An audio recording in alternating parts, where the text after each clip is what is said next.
વડોદરા અને વઢવાણમાં જન્માષ્ટમીના લોકમેળા માટે મેદાનની હરાજી થઈ।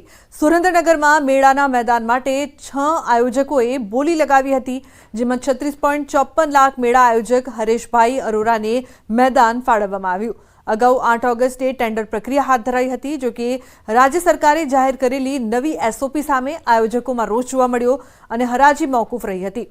ત્યારે આજે ફરી કરાઈ હતી હરાજી, જે સફળ રહી। સુરેન્દ્રનગરમાં 5 દિવસ માટે લોકો મેળાનો આનંદ માણી શકશે। મેળાની હરાજી કરવામાં આવેલી હતી એ અમે 36,54,000 ઉપાડેલ છે અને સૌને સાથે રાખીને અમે બધી કંપની નગરપાલિકા છે કે બીજી સરકારી અધિકારીને નવી ગાઈડલાઈન પ્રમાણે અમને મદદ કરે એ રીતના અમે આ લોકમેળાનું આયોજન કરેલ છે, જ્યાં સુરેન્દ્રનગરની પબ્લિકને આનંદ માણી શકે 5 દિવસ માટે। તો વઢવાણમાં આ વર્ષે લોકમેળો યોજાશે કે નહીં તેને લઈને હજી અસમંજસ છે। વઢવાણમાં રેલવે સ્ટેશન ગ્રાઉન્ડ માટે 19 મેળા આયોજકોએ ટેન્ડર ભર્યા હતા, જો કે પાલિકાએ નક્કી કરેલી અપસેટ કિંમતને લઈને રોષ જોવા મળ્યો। પાલિકાએ 56.20 લાખ રૂપિયા અપસેટ કિંમત નક્કી કરી છે, જેને ઘટાડીને 46 લાખ રાખવાની માંગ કરાઈ। જો કે પાલિકા સત્તાધીશોએ અપસેટ કિંમત ઘટાડવાનો ઇનકાર કરતા મેળા આયોજકો હરાજી પ્રક્રિયાનો બહિષ્કાર કરીને બહાર નીકળી ગયા। એવામાં આ વર્ષે વઢવાણનો લોકમેળો બંધ રહે તેવી શક્યતા વર્તાઈ રહી છે। જે અપસેટ પર નગરપાલિકા જે કરી છે ત્યાંથી અમને શરૂઆત કરો તમે। આજ માનો કે કાલ કોઈ માણા નાખી જશે કોરોનાનો મેળો તો ત્યાંથી ચાલુ કરશે નગરપાલિકા, તો મેળામાં આટલી બધી મોંઘારેતમાં પબ્લિકને લોસ જાય છે। 500 નહીં કરે તો અમે નગરપાલિકાની સાથે છીએ ને બધા કોન્ટ્રાક્ટરની તૈયારી છે કે નગરપાલિકા મેળો કરે અમે તમારી હારે છીએ। નગરપાલિકા દ્વારા આ અપસેટ કિંમતથી વધારેની બોલી જે ઇજારાદારશ્રી બોલવા માંગતા હોય તેઓને આ મેળાનું મેદાન આપી શકાય તે પ્રકારની પ્રક્રિયા કરવામાં આવેલ હતી, પરંતુ આવો કોઈ નિર્ણય ચાલુ હરાજી અપસેટ પ્રાઇસ ઘટાડવાનો નગરપાલિકા દ્વારા લેવામાં આવેલ નથી।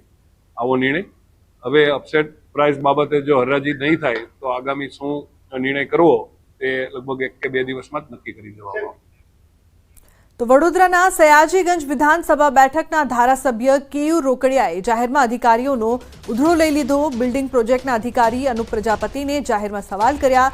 તેમણે કહ્યું કે નવી બિલ્ડિંગમાં રેન વોટર હાર્વેસ્ટિંગ સિસ્ટમ છે કે નહીં। અધિકારીએ ઇનકાર કરતા ધારાસભ્યએ જાહેરમાં નિયમ સમજાવીને અધિકારીનો ઉધડો લઈ લીધો। આ ઉપરાંત બિલ્ડિંગમાં પાર્કિંગ અલગથી આપવા પર પણ ભાર મૂક્યો। જીડીસીઆરના નિયમ પ્રમાણે રેન વોટર હાર્વેસ્ટિંગ સિસ્ટમ હોવી જોઈએ, તો કેમ ન નાખી 2 કરોડના ખર્ચે વોર્ડ 1 ની નવી ઓફિસ બની છે। રેન વોટર હાર્વેસ્ટિંગ જીડીસીઆરના રેન વોટર હાર્વેસ્ટિંગ જીડીસીઆરના નિયમમાં છે કે નહીં છે તો તે મૂક્યું છે,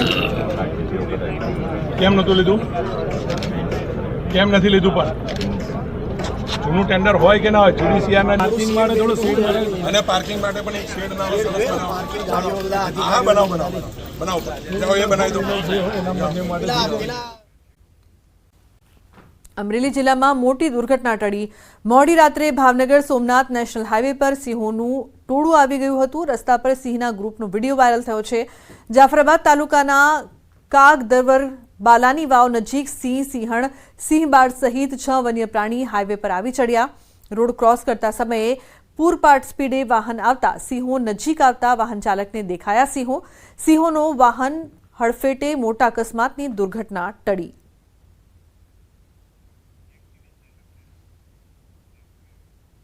તો ગોંડલમાં બુટલેગરો બન્યા છે બેફામ। બિયર ભરેલી કારે 2 કોન્સ્ટેબલને અડફેટે લીધા। કાર ઊભી રાખવા જતા ચાલકે ભગાવી કાર। બંને કોન્સ્ટેબલને સારવાર માટે ખસેડાયા। પોલીસે રબારિકા મેવાસા ગામે ઝડપી કાર। કારમાંથી દારૂની 390 બોટલ મળી આવી। 528 બિયરના ટીન પણ મળી આવ્યા। કુલ 16,89,000નો મુદ્દામાલ જપ્ત કરવામાં આવ્યો।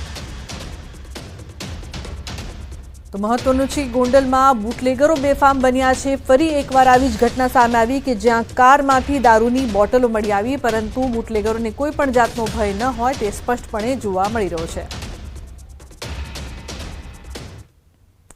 તો ગુજરાત રાજ્યનો દરિયા કિનારો ડ્રગ્સ અને નશીલા પદાર્થોની સ્મગલિંગ માટે બદનામ થઈ રહ્યો છે।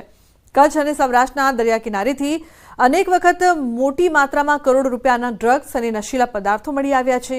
ત્યારે આ વખતે કચ્છ કે સૌરાષ્ટ્ર નહીં પરંતુ વલસાડ જિલ્લાના પારડી તાલુકાના ઉદવાડાના દરિયા કિનારેથી શંકાસ્પદ ચરસનો જથ્થો મળી આવ્યો.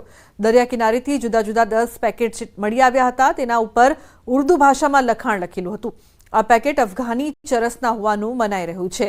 ઉદવાડાના દરિયા કિનારેથી પોલીસે આંતરરાષ્ટ્રીય બજારમાં ₹5 કરોડ 87 લાખથી વધુની કિંમતના 11 કિલો 700 ગ્રામ જેટલો શંકાસ્પદ ચરસનો જથ્થો કબજે કરીને તપાસ હાથ ધરી છે.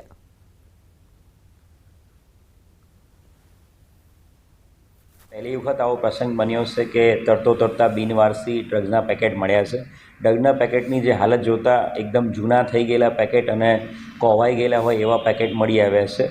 અને દ્વારકાના જે પેકેટ્સ મળ્યા છે એની સાથે મેચિંગ સરખાપણું દેખાઈ રહ્યું છે. પણ આની અંદર ATSને પણ જાણ કરેલી છે અને દ્વારકા SOGની સાથે સંકલનમાં રહીને આની આગળ ફર્ધર તપાસ હાલ ચાલુમાં છે.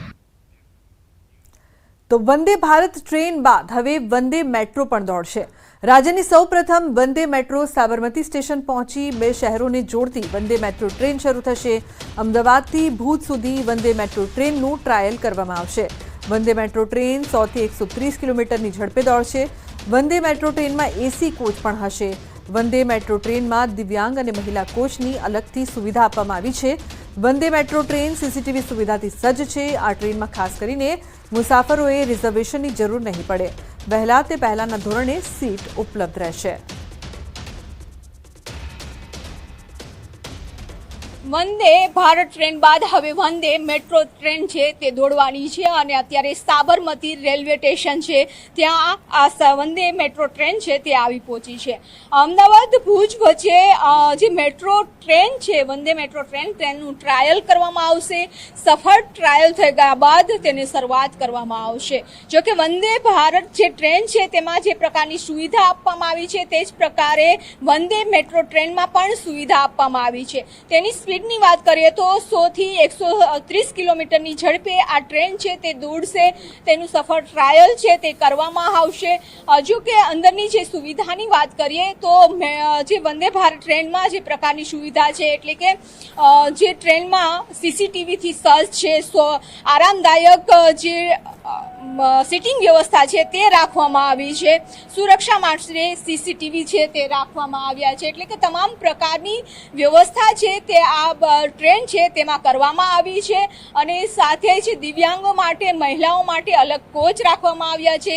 12 કોચની આ આખી ટ્રેન છે તે તૈયાર કરવામાં આવી છે. સાથે જ ફાયર સેફટી અને જે CCTV છે તેનાથી સજ્જ કરવામાં આવી છે. એટલે કે જે પ્રવાસીઓ છે તેની સુરક્ષાનું પણ ખાસ વિશેષ ધ્યાન છે તે રાખવામાં આવ્યું છે. પરંતુ હવે આ ટ્રેન છે તેનું ભાડું કેટલું રહેશે તે હજુ નક્કી કરવામાં નથી આવ્યું. પરંતુ સફળ ટ્રાયલ થયા બાદ બંને સિટી વચ્ચે આ જે વંદે મેટ્રો ટ્રેન છે તે દોડશે.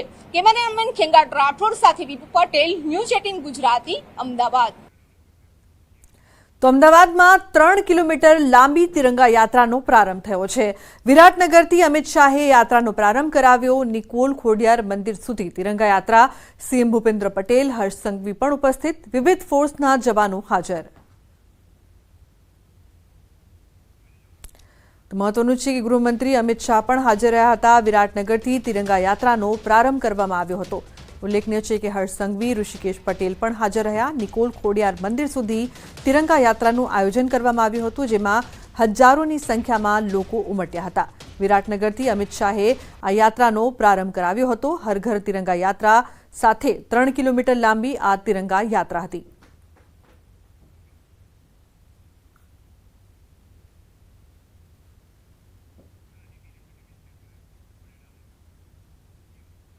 સિમ્ફની લિમિટેડ એર કુલિંગ સોલ્યુશન્સમાં અગ્રણી ભારતીય બહુરાષ્ટ્રીય કંપનીએ તાજેતરમાં ગોવામાં 2 દિવસીય ચેરમેન ક્લબ 2023-24 ઇવેન્ટનું આયોજન કર્યું હતું, જેમાં ટોચના વેપાર ભાગીદારોને નેતૃત્વ ટીમ દ્વારા આમંત્રિત કરવામાં આવ્યા હતા અને તેમનું સન્માન કરવામાં આવ્યું હતું.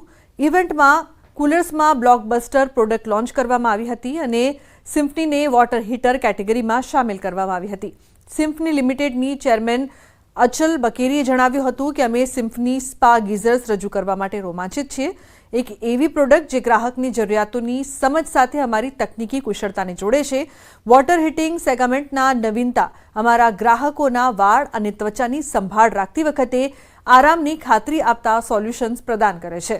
સિમ્ફની સૌનાક શ્રેણી પ્લાસ્ટિક બોડી સાથે એ જ અદ્યતન 9 લેયર પ્રોયોપોડ વોટર ફિલ્ટરેશન કારતૂસ પણ ધરાવે છે, જે ગ્રાહકો માટે કાર્યક્ષમ અને સસ્તું વિકલ્પ પ્રદાન કરે છે.